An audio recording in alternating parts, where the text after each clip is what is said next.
The broadcast is now starting. All attendees are in listen-only mode. Good morning or afternoon, depending on where you are joining us in the country. My name is Dottie Schindlinger. It's my great pleasure to be here with you today for a webinar to talk about the NSBA Cyber Risk Report and some of the work that is happening around ensuring that we have cyber secure schools. I'm joined by a great panel today, and we'll be introducing them in just a moment. But before we get started, I wanted to go through a couple of housekeeping announcements and also introduce our guest from NSBA to say a few words as well about the NSBA Cyber Secure Schools Initiative. That's a lot of words to say start with the S sound. So I'll try to say that better next time. Just a couple of quick housekeeping announcements. This is going to be a 1-hour session. It's going to be largely talk show format, so you'll hear a few opening remarks and then we'll go into Q&A with our panelists. And so since this is a talk show, we'd very much love to hear from you. You will remain muted. All the phone lines are going to stay muted. But what we can do is receive your questions in writing through the GoToWebinar control panel. So if you look at the GoToWebinar control panel on the side of your screen, you'll see there's a Q&A box. All you have to do is type a question into that box. I'll see that pop up on my screen, and as the moderator, I'll be able to pose those questions to our panel when we get to that portion of the session. This session is being recorded, which is why we're keeping all of your phone lines muted, and we will be sending you an email after this session is over that includes a link to get to the slides and the recording of the session, as well as a link to the full NSBA Cyber Risk Report, which is available on NSBA's website. So without further ado, let me introduce my colleague from NSBA. We're joined today by Anne Flynn. She's supported NSBA's Leadership in Education Innovation to advance teaching and learning, administrative operations, parental engagement, and community outreach since 1992. Dr. Flynn created NSBA's 20 to Watch and Technology Innovations Showcase recognition programs, and she manages educational content for the National Connection Program, including district site visits that showcase exemplary technology practices. She authored The Role of a School Board in the Purchasing Process for the Expert's Guide to the K-12 Market, and is a frequent columnist for ASBJ.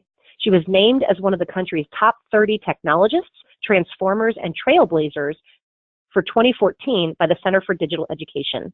So without further ado, let me turn it over to Anne Flynn. Thanks so much, Dottie. I really appreciate that. And this topic is really special for NSBA because, as you could tell from my bio, I've been doing this work around technology at NSBA before cyber risks were even a glimmer in anyone's eye. But this technology challenge has become increasingly more serious for our board members, and one that we hope that the resources we're building will help them address and be comfortable with.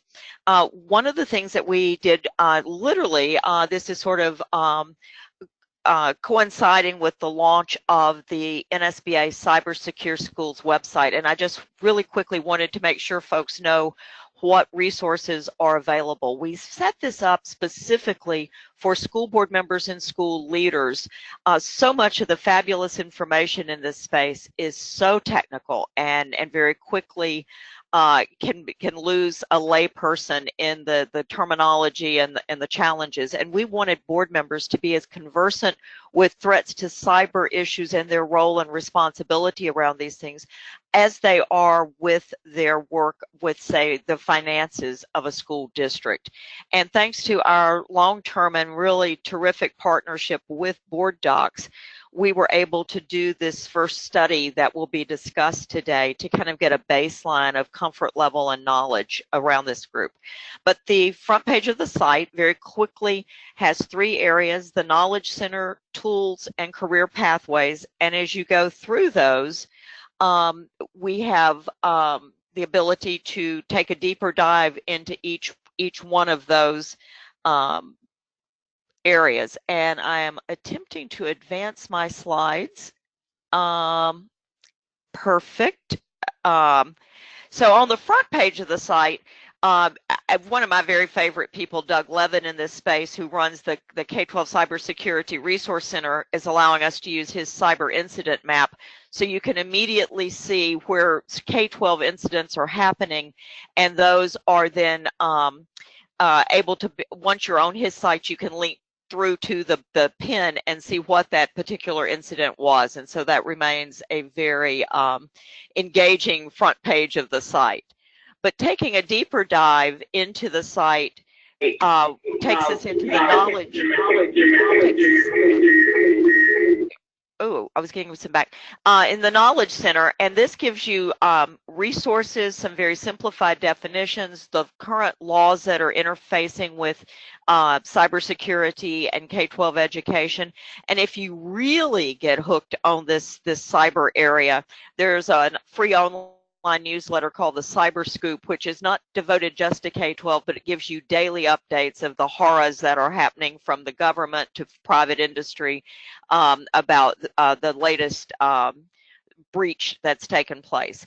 The next section of the website is the tools section. And sometimes, you know, there are incidents you hear about in the news that are so incredibly compelling and important that you want to be able to go back and remember it, or when you're trying to go back and make a case for someone else as to why you need to be, as a district, investing more into your cyber issues. We're trying to collect some of those most compelling examples of incidents that have happened in the K-12 space, as well as give you some real tools. And our friends at COAST and the Consortium for School Networking has developed some really deep dive cyber assessments that a district can implement to see what their district stacks up with the risk and threats.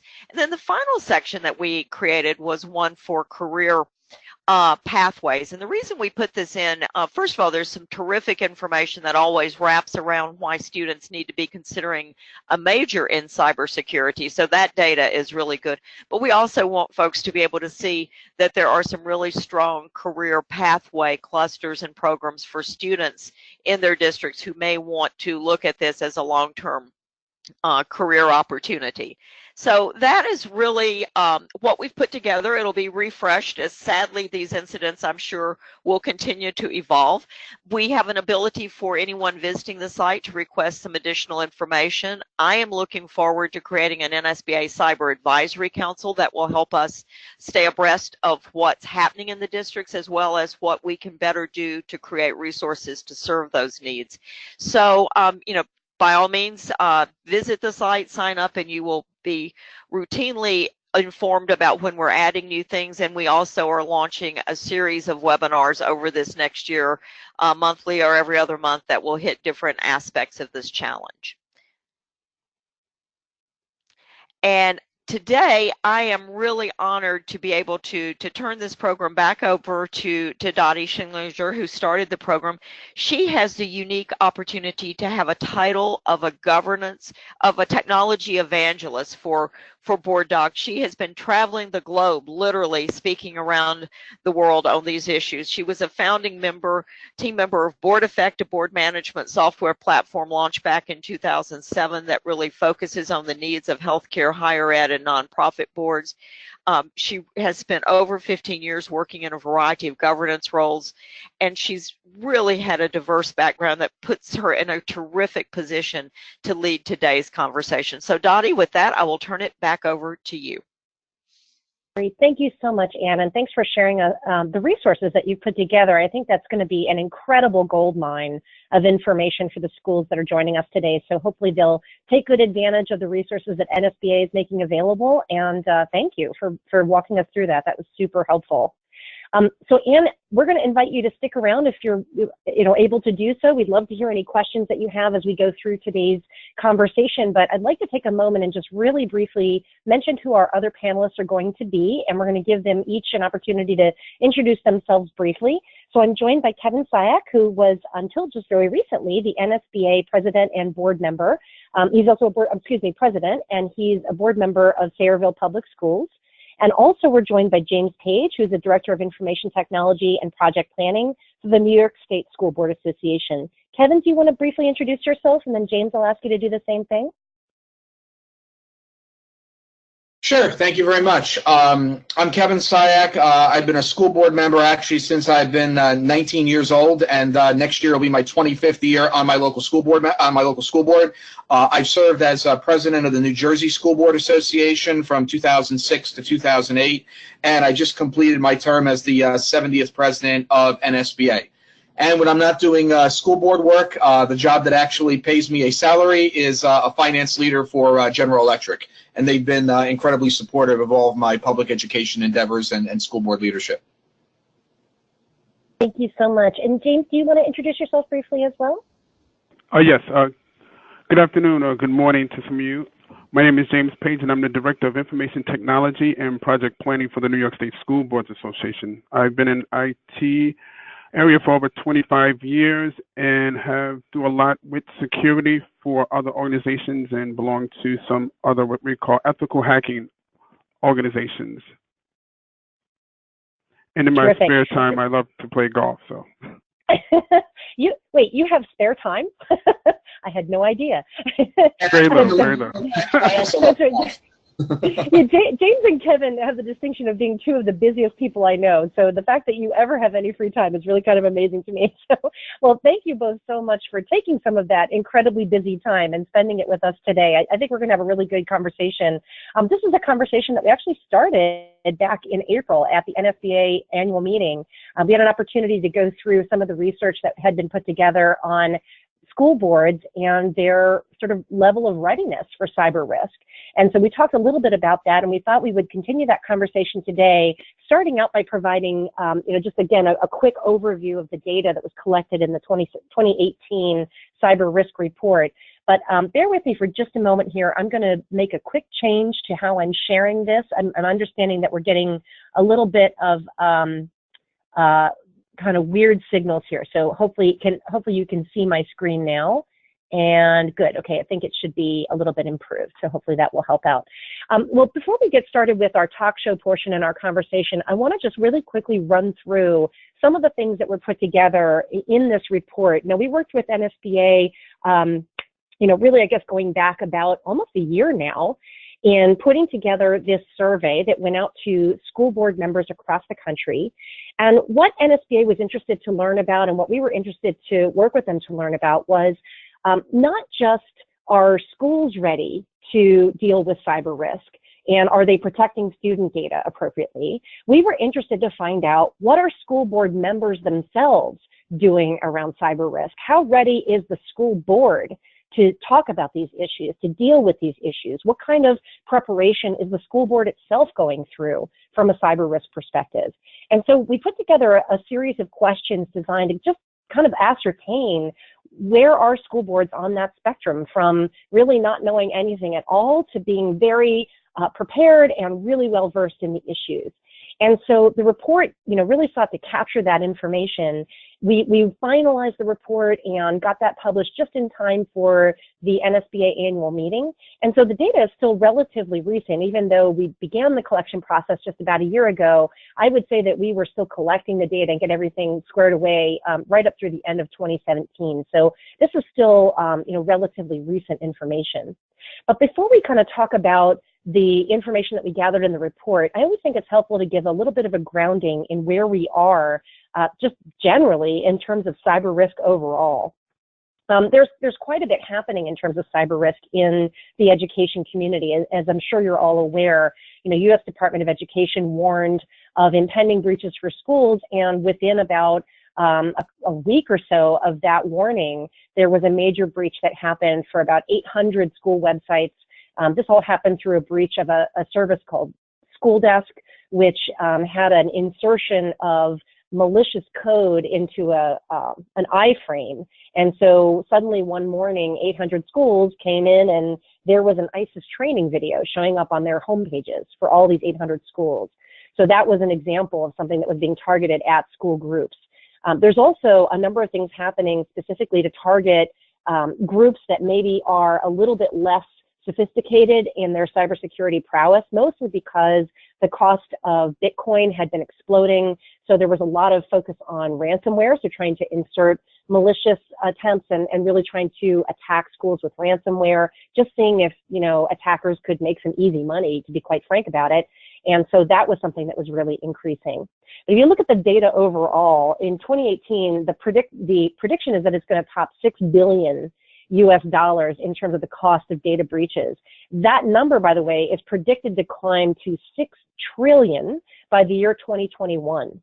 So this already, as an enterprise, cybercrime, is already bigger than the entire economics of the global illicit drug trade. There's actually more money flowing in because of cybercrime than there is because of drug crime. So it's big business, and this is really a serious threat. Another just kind of helpful stat is to say that at this stage you can assume that 1 in every 131 emails is malicious. We expect that number to continue to climb down. So there is quite a lot happening in terms of malicious email being sent, because it seems to be a very easy pathway for attackers to gain access and to do bad things.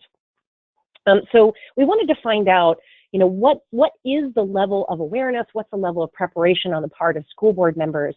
And when we started to ask some questions, we realized that there seems to be a little bit of a gap between the level of concern that school board members say they have, and rightly so. They say they are very concerned about this issue, and really how much investment they're making, both in terms of their time and other resources in preparing for cyber risk.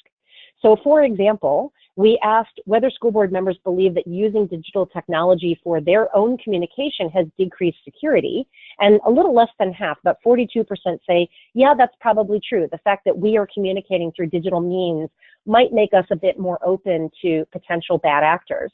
But we find that 80% are regularly using digital technology to discuss board business.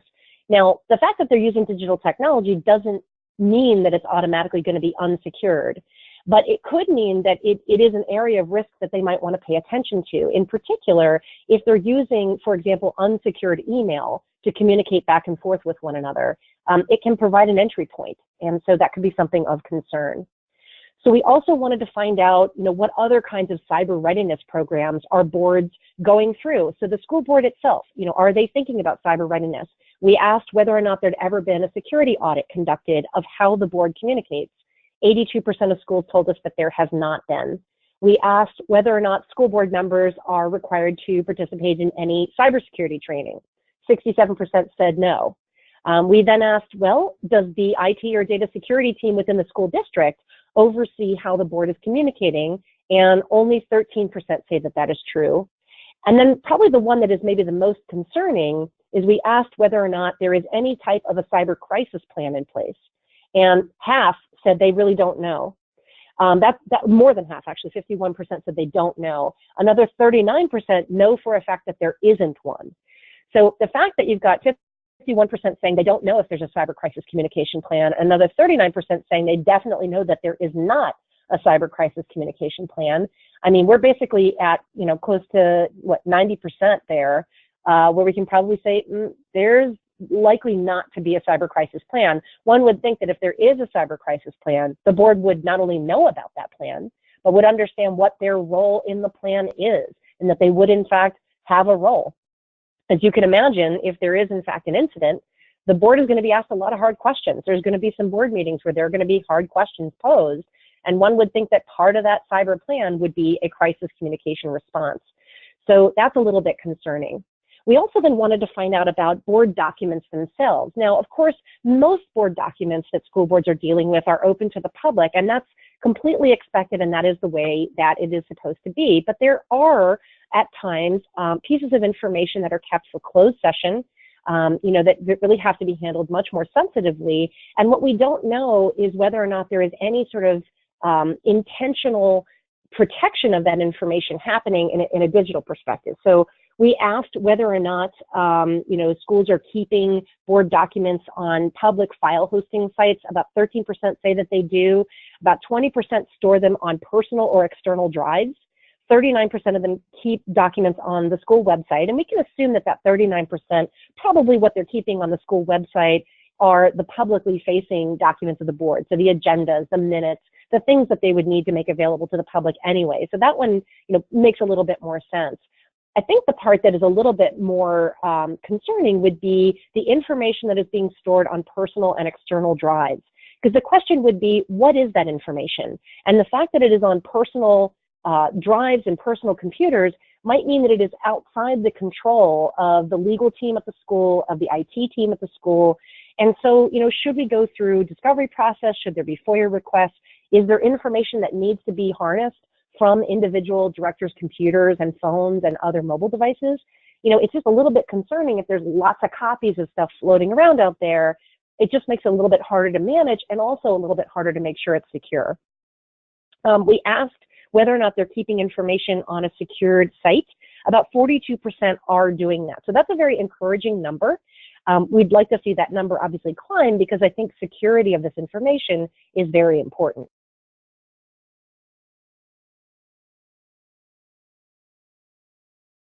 Sorry about that. Okay, see if I can get this to respond to me. There we go. Okay. Then we also wanted to know about the kinds of communication that school board members are having. We wanted to find out whether or not they're using personal email or district supplied email to communicate with one another and discuss board matters. What we found here was that about 61% are using personal email accounts to discuss board business, and 79% are using district supplied email. I think the concern there is just, quite frankly, the use of email at all for discussing board business. And one might think, well, that's a really convenient way to talk with one another. The problem, however, is that, again, if you think about the incident of how many emails you receive are malicious, it is going to, add additional exposure and additional risk to the school district if the school board members are regularly communicating with each other on email. It's very easy for any bad actor to figure out who the school board members are. I mean, obviously we post their names on our public websites. We share broadly who the school board members are. It's going to be very easy for a bad actor to send an email that looks like a legitimate email and maybe has an attachment on it, and a school board member who is used to receiving email from the district just unwittingly clicks on the attachment, and lo and behold, has potentially infected the entire district network. So it is a little bit of a concern to see that this is a primary way that most school boards are communicating with each other, especially thinking of the number of pieces of information that go flying around all the time for the school board. It would just be a much better approach if they're using other kinds of communication channels, particularly those that are secured. The problem with personal email accounts is that most of the popular programs, including Gmail, Yahoo, Hotmail, AOL, kind of you name it, they've all been hacked. They've been hacked within the last 3 to 5 years, some of them repeatedly. And so you can kind of assume that if you're using those personal email addresses in these unsecured platforms, that they're very, very much at risk. And so that then makes it even easier for bad actors to use that as a pathway to get into the district's information. And then we also wanted to find out what level of oversight is the school board receiving at all from the IT security team. And really what we found is that there's very little oversight happening in that regard. And you might think that oversight is too strong of a word, but quite frankly, the IT team, even though they have a lot on their plate, one of their prime focuses these days has to be to ensure security of the district's network. And if the school board members are going to be part of that system, then really someone should be kind of thinking about, how are we okay with board members speaking with one another? What are the systems that are okay to use? What are the systems that are not okay to use? And how do we ensure that just the fact that we are communicating with people that are outside the district network isn't inviting a giant area of risk?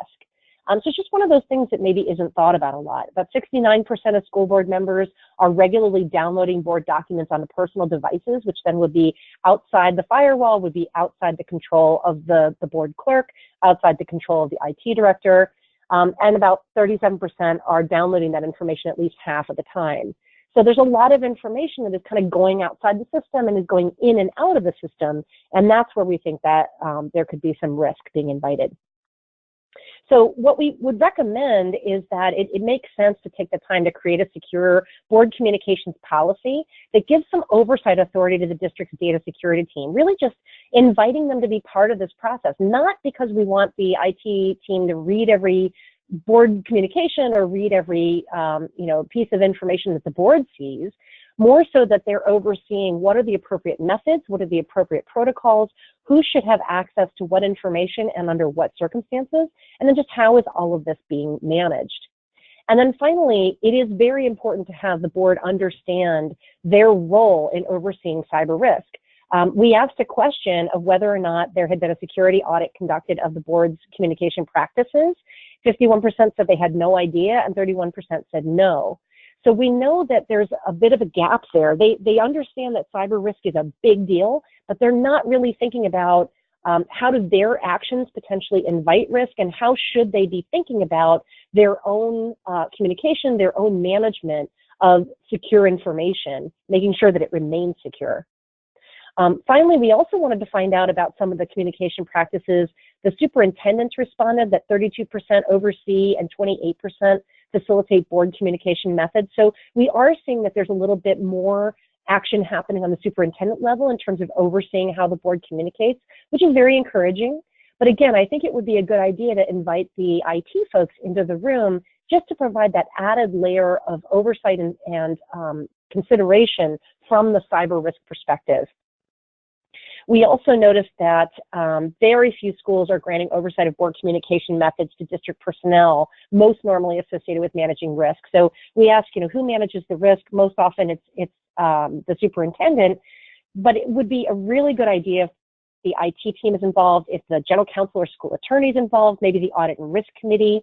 Well, what's interesting is that most of the respondents, if they didn't say superintendent, give that role of overseeing the risk of board communications to the board chair, which could be fine if the board chair is someone who knows a lot about cyber risk. But if that person isn't particularly well versed in some of these issues, then they're maybe not thinking about the board communication in that framework. So maybe just thinking about what's the best way to reach my board members quickly, and not necessarily thinking, is this particular avenue of reaching my board members the right one to use from a cyber risk perspective? So those are just some of the things that we learned through this report. What I'd like to do is invite our panel now to join this conversation. I'd also like to invite all of you to join the conversation. And so what I'd like to ask you to do is just make sure to send in your questions through the Q&A box. I see that there's a few questions coming in already, so we'll start to address those in a moment.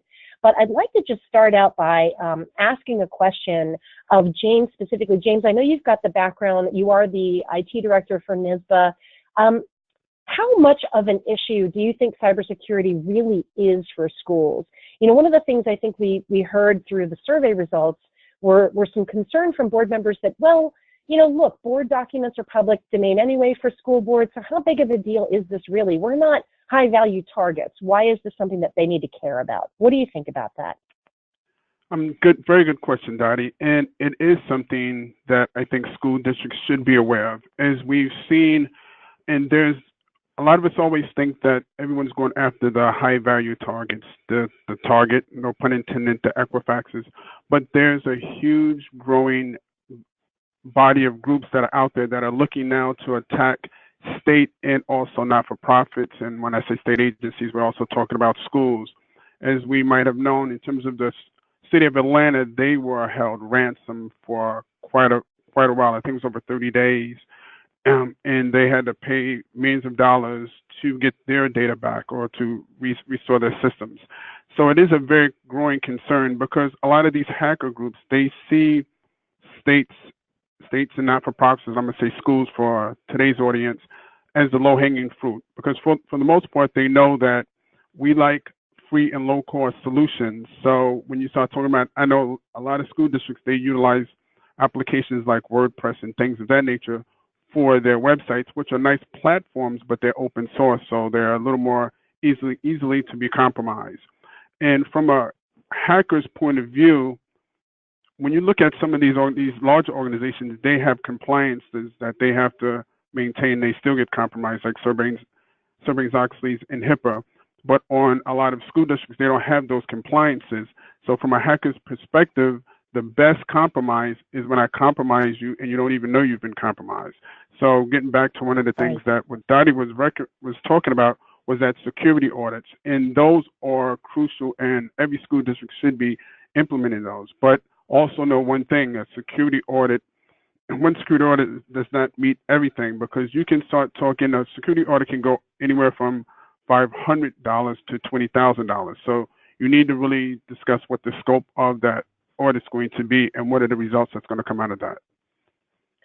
That's a really good point, James, and I think you're absolutely right in terms of making sure that you're kind of scaling what you're doing to what's appropriate in the district. And so, Kevin, I want to invite you to comment a little bit on that, but I also want to just ask you from the perspective of having been a school board member for so long, how does overseeing cyber risk and cybersecurity fit into the school board's role? I mean, I think we certainly understand from James' perspective, being in the IT field, how he's sort of thinking about the security audit, but I bet there's a number of school board members on the phone right now who are thinking, well, this is my IT director's job. This doesn't have anything to do with me. So how does it fit into the board's role?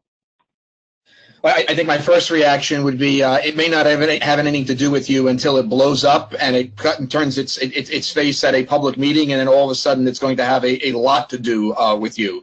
When you think about the information that school boards have on their employees, social security numbers, medical records, bank account numbers, and then you turn that over to the much larger contingent of the number of students and the information that we have on students, if that information were ever to get breached or get distributed, you're talking about a lifelong impact to your student body. I mean, there's been cases where, hackers will actually go in, mine this type of social security data when, kids are, 3, 4, 5, 6 years old, and just sit on it until they turn 18, and then all of a sudden move forward and do something with it that could have an adverse impact. The board's, one of the major responsibilities of a school board is always to look at all types of risk, whether it be insurance risk, what type of insurance coverage that you have, reputational risk. And this, to me, is no different than any other type of risk that you have to deal with. You have to look at what are your most vulnerable assets, what steps are we taking to secure them, and most importantly, I think the school board provides an external perspective. A lot of times, IT directors, superintendents, they're so wrapped up in the inside workings of the organization just by the very nature of their jobs that having someone from the outside ask some probing questions may stimulate some conversation and some risks that they just simply haven't thought of, not because they're not competent, but because they're just too close to the risks that they're managing. That's great. Yeah, I think that's incredibly good guidance, right? I mean, overseeing cyber risk, I think sometimes if we just replace the word cyber with financial, I think board members would understand, yes, clearly we have to oversee financial risk. We have to be aware of what to do. Should resources be scarce or change? Of course, I think once you put the word cyber in it, that's where people start to go, oh, that's not my job. So I think it's really kind of interesting. You're exactly right. It isn't your job until it blows up in your face. So I think that's really good guidance. James, I want to come back to you and ask you a question, because we do have some questions from folks that are saying, hey, we're in a really small rural district, and we don't even have an IT director for our district. So how do we deal with this, knowing that we just don't have a lot of resources? What is going to be our best option here? What are your thoughts about that? I would say for some of the more rural and just school districts who don't have a lot of resources, yes, I mean, to supply or to employ some of these security experts can become very costly. I would say what you need to do, what I would start out with doing, is start with that assessment, or if you want to say audit, have an outside vendor come in and do that. And a lot of companies out there today in time, they have the resources to be able to do that sort of stuff remotely. I mean, if you're talking about an audit, without going too deep and getting too technical, there's a lot of different facets too, if you want to say a particular audit. And I'm going to say one you would start out with is from a penetration test. They will try to break into your system wirelessly. So they'll try and hack your website, hack your internal facility. Another is that they will try and come on site and see if they can get access to some of your things. Some of the attacks that I see that have been very successful is what they call these phishing attacks, where they send these phishing emails trying to get access or trying to inject into your systems. And a new big thing that's out there today in time is what they call whaling. And these are phishing attacks on the superintendents, the boards, the business officials, and things of that nature. But getting back to obtaining services, there are a lot of companies out there that do this sort of stuff now. And if anyone has any questions or look for specific vendors, feel free to contact me, and I get you a list of some of those. Have them do the assessment, and then you can contract with them for different things. Real quick, Dottie, before I turn it back over, the two things where we normally try to address when it comes from a security perspective, and we see a lot of vulnerabilities, and where most of the vulnerabilities happen, is one is what they call access control. And access control is when you see a lot of, and this is, you see it more in smaller organizations, where somebody new comes to the organization and I'm just going to give you access to everything.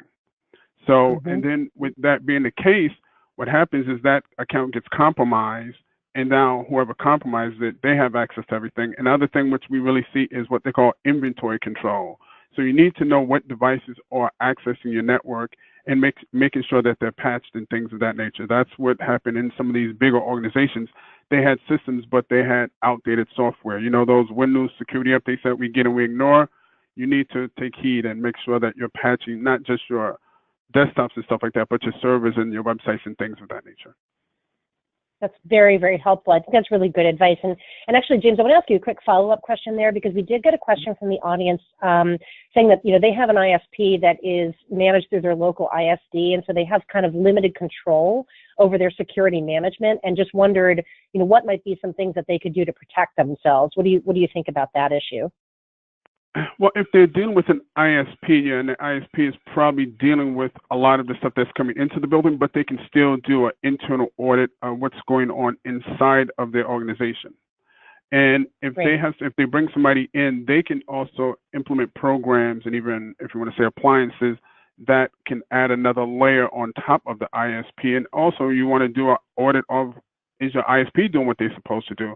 So that's why I think bringing in an outside entity to assess all that in your ISP is something that school districts should be doing on a regular basis, at least annually. That's really good advice. Thank you. Kevin, I want to turn it back over to you to talk a little bit about some practical steps that board members could take, especially if board members are, you know, maybe feeling a little bit at sea with cybersecurity issues. Maybe they're not very comfortable with technology. What would be some realistic ways that they can do a good job overseeing cyber risk? Well, first of all, I want to echo what James had mentioned. You know, I mean, I'm on a larger school district board. We've got 6,000 students in our district, but I'm not an expert in insurance. We've got an insurance broker that we hire that is our expert in insurance. So I would say, you know, look at the talent that you have on your IT team, look at what external resources you may need, and bring in the right professionals that your board needs in order to, you know, ensure that your assets are safe. But the other piece, like all things with school boards, it begins with policy. Think about what policies your school district has right now centered around cyber risk. Do you have a policy that talks about how often things are going to be backed up, where those backups will be stored? Will they be stored off-site? Do you have a policy that talks about how often passwords are going to be changed in your district? Password complexity. You know, do you have a policy regarding what happens if there is a cyber breach? When does the board get notified? Who is notified? Do you have a process or a procedure in place whereby you practice not only the IT technical pieces of a breach, but again, if you have a breach, what's the communication plan? You know, chances are, you know, especially in this day and age, if you have an attack on a school that's physical in nature in terms of a shooting or some type of violent act, your superintendent has a plan in place in terms of how to reunite families, how to communicate with the press, how to do all of those things. I think it's important that you also have a procedure and a crisis management plan in place in terms of making sure that when you look at a cyber risk incident or a breach, what events occur. So those are some high-level thoughts on where, you know, a board can start. It's like every other thing that a board does. It really begins with sound policies right at the front. So, Kevin, do you think it would make sense to have a specific incident response team for the board in the case of cyber? And I think that's a dialogue that has to occur with the board and the superintendent. I can't recommend one thing for every single district because it really depends on the size of the district and the risks that you're facing. But I think it's important for the board to have that conversation, talk to the superintendent, and just make sure that you're comfortable that if you've got a breach, that you've got the right level of resources in place. And again, this just doesn't go in effect for a cyber incident. You know, what happens if you've got a hurricane or tornado? It's the same logic. Mm-hmm. That's great. Thank you. Thank you so much. So James, I kind of want to build on that same point about, cyber preparedness and having an incident response team and having a clear plan in place. And we've had a couple of questions come in from our audience about how do you even raise this to the board in the first place? There were a couple of questions that were sort of related. One was, look, I'm a technology professional, and our school district, they mean well, but they don't even have a basic level of understanding. And so I'm not even sure how to raise the issues when they just might not really understand the urgency or the imperative or even understand what it is that I'm telling them. And then sort of a related question, which is, and even if I do sit them down and try to explain all the threats and all the things they need to know, how do I do this for the board knowing that we've got open meeting law and everything I'm telling them might then just be, lifted right out of the minutes by a bad actor and used against us? So what are your thoughts about how do you navigate those issues for the district? Yes, and that is a very, very interesting navigation. I mean, I would probably, to navigate, first I would say you need to start out with an information awareness for your administrative team and your board members, just to let them know that these kind of issues exist. And what I mean by that is you don't necessarily have to go into specifics, but just that, hey, security is important out there. Let them know that there are issues and there are attacks being waged on school districts all over the country, and that they need to at least understand, not necessarily saying that we want them to be security experts and getting into the weeds with us, but at least to understand and make sure that we are prepared. So I would probably say it starts out with a presentation to get your administrative team, your superintendent, and that whole cabinet on board, and then you can take this to the board as more of an informational session, not necessarily saying that you are doing a particular audit. And even if you do an audit, you wouldn't necessarily present the audit out, all the results, to the public anyway, because then you're kind of expressing your security vulnerabilities. So there are ways where you can get around where you can even express things that occurred in the audit that are not necessarily going to end up on the front page saying that we didn't have a server patch and things of that nature. So there's ways to do it, and I don't think that that's something that you're going to do in one meeting. That should be a continuous process. So this should be something that you kind of integrate into your whole way of doing business, because also from a budgetary standpoint, you're going to have to start budgeting for these sort of things. So I would say that should also occur. And maybe that's the time when you kind of introduce this, is doing your budgeting process. We're going to need resources to do X, Y, and Z. And that's kind of how we got started with that. From one of the things that Kevin was talking about from a backup perspective, one of the things that I'd probably say is one of the best practices today is what they call a 3-2-1. And that means that you want to have 3 copies of your data, 2 on-site, 1 off-site. Because a lot of times when they're talking about these new attacks and ransomware, what they're doing is some people still just have a lot of on-site backups. They're locking down your current servers and also your backup, your on-site backup. So that's why they're saying you also want to have a copy off-site somewhere. That's incredibly, incredibly good advice.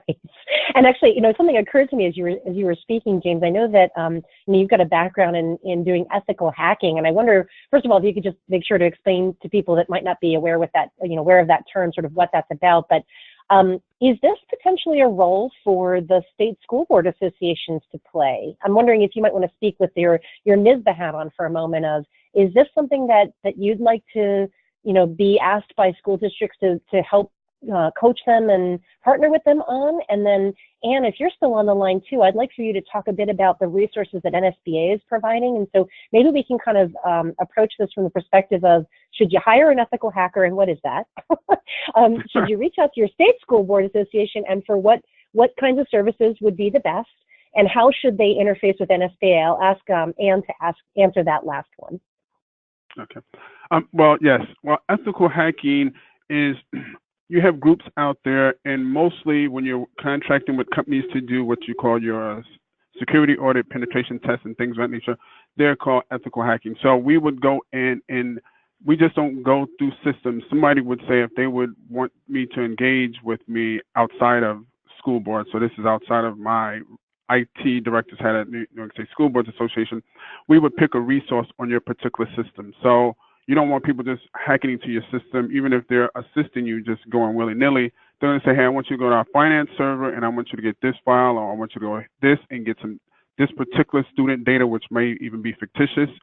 And then, so we have an agreement in terms of that there's paperwork signed that, hey, I'm going to only attack these different devices to do this certain thing.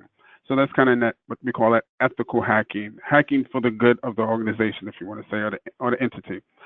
As from the New York State School Boards Association, what we're looking to do is to do more educational. So first we want to start with more educational with our school districts in New York State, which we have over 700 of them, to just educate them on what's going on. And we plan on doing that through a group of webinars and also through in-person trainings throughout the state.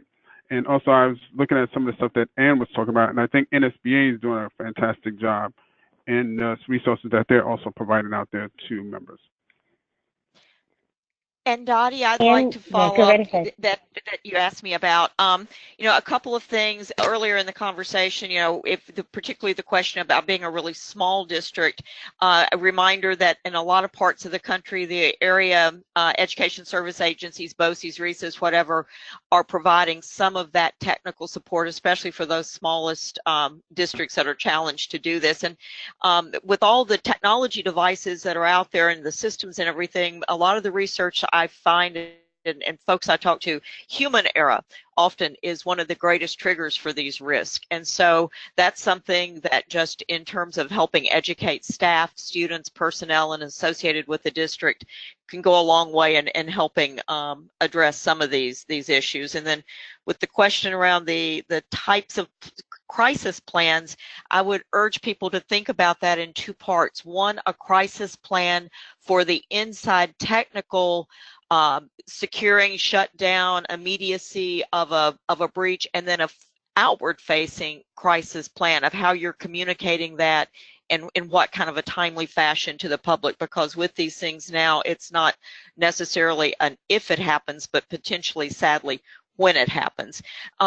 Definitely turn to the state school boards associations to follow up on what Kevin was talking about. All of these things start with policy, and I know all of our state associations have their policy shops in place to assist with thinking through policy. And to James' point, education is critical, and actually that collection of incidents that we're trying to put together on the NSBA site, if you need that response to the question about how do I even get them to care, well, we've got some real doozies that have happened in K-12 education, and we're hoping that those specific K-12 incidents would be enough to tip the interest over to taking this in the serious way that it needs to be taken. But absolutely turning to state associations, and the scope of our state associations run from a couple of staff members in some states to over 400 or 500 employees in our largest state associations.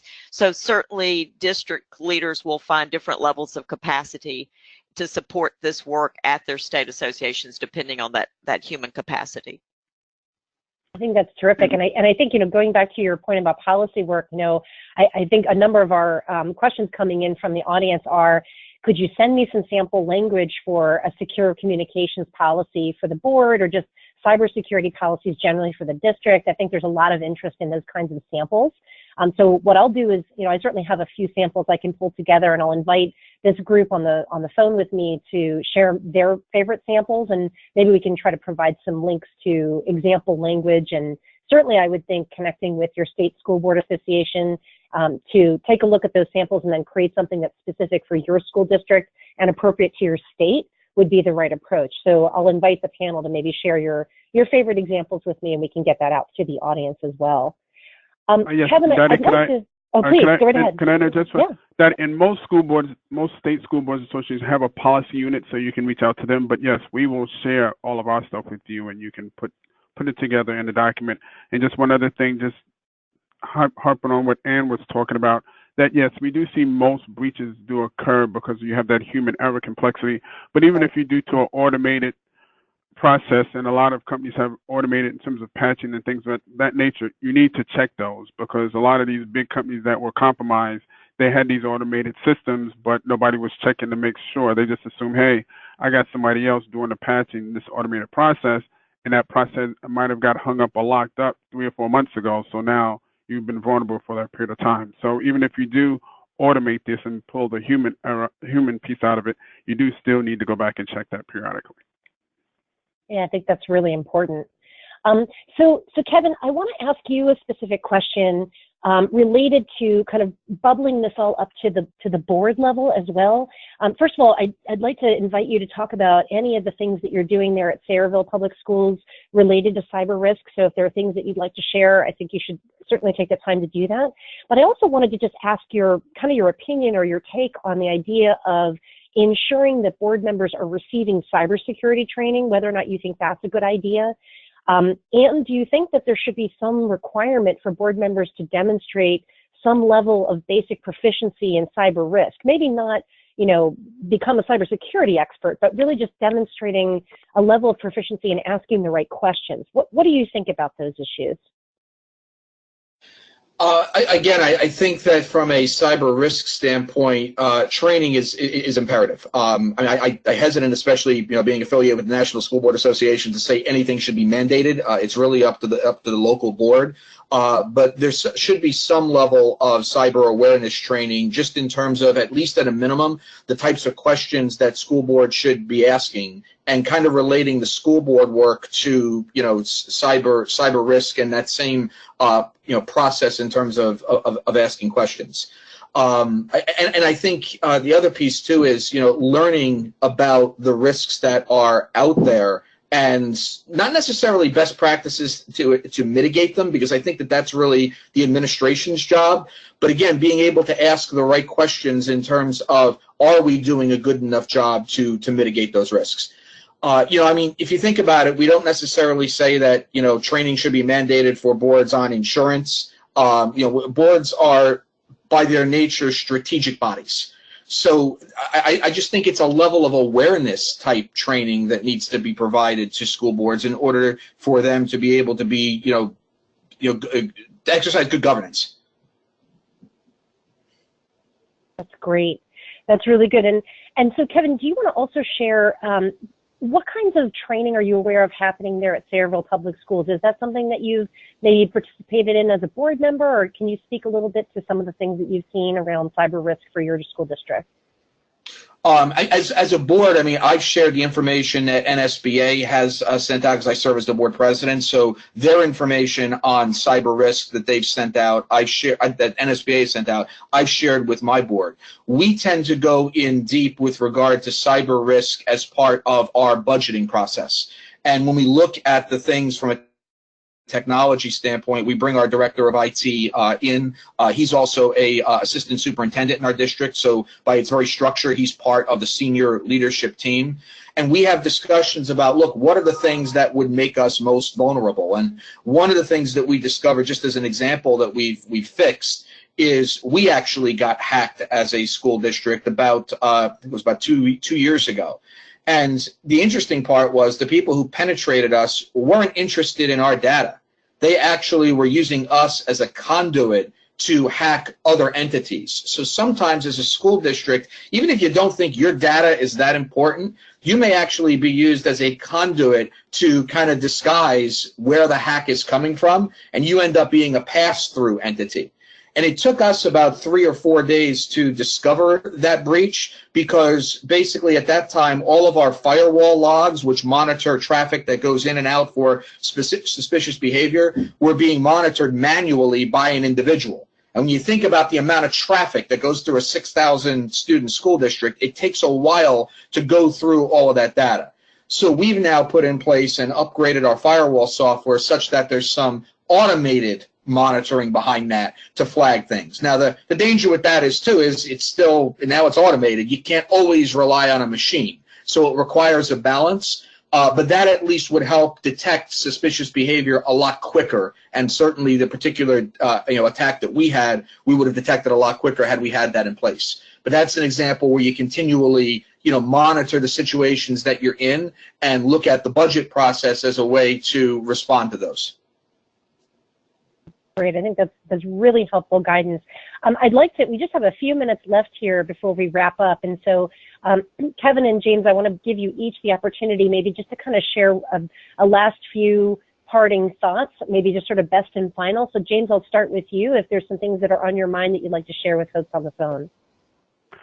Well, from a IT and a security perspective, the things that we always stress that it's people, process, and then technology, and it's in that order. So first you need to, I would say, school districts need to start having these conversations from the top down, and everybody should be included in these conversations as it pertains to cybersecurity and cyber training. So I would say everybody in your school districts needs to be informed and needs to be trained on these particular issues that are going out there.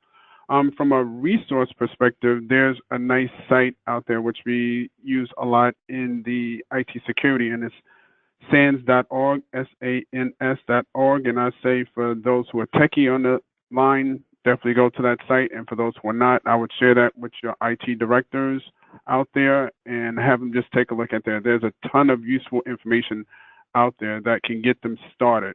And from securing your facility, the first two things that I would probably say, if you get a handle on your inventory and on your assets, you can probably say you're about 70-some-odd% secure if you can get just those two main things under control. Great. And then Kevin, do you want to do the same thing and just share some parting thoughts and maybe best and final for the group? Sure. Look, I think from a board perspective, cyber risk is a risk like any other, and you've got to spend the time as a board really having a good quality discussion. And I know it's summertime. A lot of times boards right now are going through retreats and setting goals for the next year. Maybe a good board goal for the year is to become more well-informed about cyber risks, go through a risk assessment, bring your IT director in before the board and have the discussion. We just did this exercise as part of a global risk assessment with the National School Board Association when I was president last year. And we had a discussion around the table about what are the risks, cyber and otherwise, that could bring down the National School Board Association. And what we discovered in going through that process was that in terms of rating our risks, we discovered a disconnect between the board's level of risk around cyber risk and IT versus our staff's level of risk. And the way I designed that with our executive director was I said, look, I want you to do the risk assessment internally, but I don't want you to show the board the results. I then want the board to undergo the exact same risk assessment so that we get an external perspective. And I want to compare the two and see where we're different. And when we realized we were different in the IT realm, what it came down to was it wasn't that we were really any less secure or there was a major risk, but what it really spoke to was the staff was much more familiar with a lot of the IT processes that we have in place to mitigate cyber risk, and the board wasn't. So it became an opportunity for discussion, and it became an opportunity for the board to ask some pointed questions. And while we all live and die, as school board members with the no surprises rule, you never want to, ask a question of your administration, where you're trying to play gotcha. I would almost argue that this is one area where you probably want to play gotcha, because you want to really weigh the body language, you want to really weigh the reaction that you get. And I'll just give a quick example. One of the questions that I asked as an example to our director of IT was, look, I said, let's just say that tomorrow morning your CFO, our CFO of NSBA, calls you up and says, listen, I went out last night, I had a few too many glasses of wine, and I happened to leave my laptop on the table at the restaurant, and I went back there and it's gone, and it's got all of our staff's social security numbers on it. What do you do? And before our director of IT could answer, our CFO immediately jumped up and said, my laptop does not have any of that information on it. And that was exactly the reaction that I wanted. because it said to me she's absolutely confident that that information isn't there. It's been a risk that we've assessed, we've talked about it, and we've addressed. So her reaction to that question meant more to me even than our director of IT, because it indicated to me there was a culture in the organization that that information is important, that information's secured, and we don't keep it on our laptops. That's great. Well, I want to take a moment and just thank the panel for a really terrific conversation. I hope this was helpful. There were many great questions coming in from the audience. I think we provided a number of good, useful tips and next steps. And clearly, you can't cover everything in a 1-hour session, so there's plenty more where this came from. What we'd like to do is recommend a couple of additional resources. Most especially, take a moment to go to the NSBA cyber website.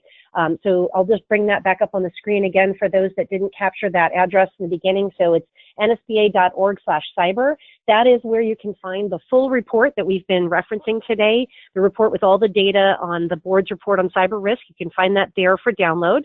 You can also find a number of other resources. We will be sending out a follow-up email after this session that includes not only a link to the recording and the slides, but also some additional resources that we've been capturing from our conversation today. So we'll make sure to send that out to all of you. And then last but not least, if you're interested to learn a little bit more about Board Docs is secure communication and collaboration software specifically designed for school boards. We would love to hear from you. This is how you can contact us. So please, by all means, let us know how we can be helpful to you. On behalf of Board Docs and on behalf of the group, I just want to say thank you so much to Ann Flynn and Kevin Syak and James Page for their time and their knowledge and great insights. And I want to thank all of you for participating in this webinar. Thank you so much and have a wonderful day. Thanks, Dottie, for having us. Thank you, Dottie. Thanks, everybody.